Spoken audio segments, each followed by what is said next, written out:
Data theft అవుతుంది అనేది ప్రధానంగా వినిపిస్తుంది. నేను ఛాలెంజ్ చేస్తున్నాను, వైకాపా నాయకులు నేను ఛాలెంజ్ చేస్తున్నాను. ఎక్కడ కానీ డేటా థెఫ్ట్ అని నిరూపిస్తే నేనే స్వయంగా వాళ్ళకి 10 కోట్ల రూపాయలు నేను కానుకని ఇస్తా. ప్రభుత్వం కాదు, స్వయంగా నేనే చెక్ ఇస్తా. వాళ్ళు తీసుకొచ్చారు. వాళ్ళేం తీసుకొచ్చారు స్వామి? జగన్మోహన్ రెడ్డి గారు ఫోనే లేదు కదండి, ఆయన చెప్పాడు కదా అందరు ఫోన్ లేదని. మళ్ళీ వాట్సాప్ గురించి ఆయన మాట్లాడితే ఎట్లా? అది కాదండి, జగన్మోహన్ రెడ్డి గారికి ఫోన్ లేదని ఆయనే చెప్పాడు. ఫోన్ పట్టుకుని తిరగడని ఆయనే చెప్పాడు ఒక ఇంటర్వ్యూలో. టీవీ9 ఉన్నాడు, టీవీ9 ఇంటర్వ్యూలో చెప్పాడు ఆయన.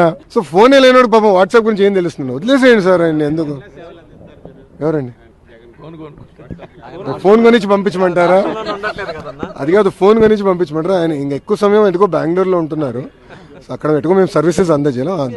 14 to 19 మీ గవర్నమెంట్ ఉన్నప్పుడే డేటా థెఫ్ట్ జరిగింది, హైదరాబాద్ కేంద్రంగా అనేక చేశారు అని చెప్పేసి వాళ్ళే ఆరోపించారు. ఇప్పుడు మళ్ళీ సేమ్ అదే ఆరోపణలతో.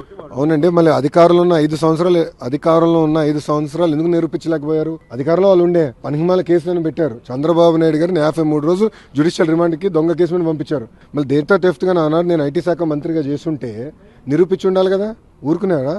తప్పు చేయని వ్యక్తిని తీసుకెళ్లి జైల్లో పెట్టారు. పొరపాటున నేను తప్పు చేసి ఉంటే ఎక్కడుండేవాడు? నేను ఎందుకు తప్పు చేయాలి? నాకు అవసరం ఏముందండి? నాకు ప్రజల డేటా నాకెందుకు అవసరం అండి? మాకు కావాల్సింది ఓటర్ లిస్టు, అది పబ్లిక్ డాక్యుమెంట్. మాకు కావాల్సింది ఓట్లు. ఈరోజు తెలుగుదేశం పార్టీ సిస్టమ్ మొత్తం ఓటర్ లిస్ట్ మీద డిపెండ్ అయి ఉంది. సింపుల్. మీరు కూడా సభ్యత్వం తీసుకొని మీకు అర్థమవుతుంది మా సిస్టమ్.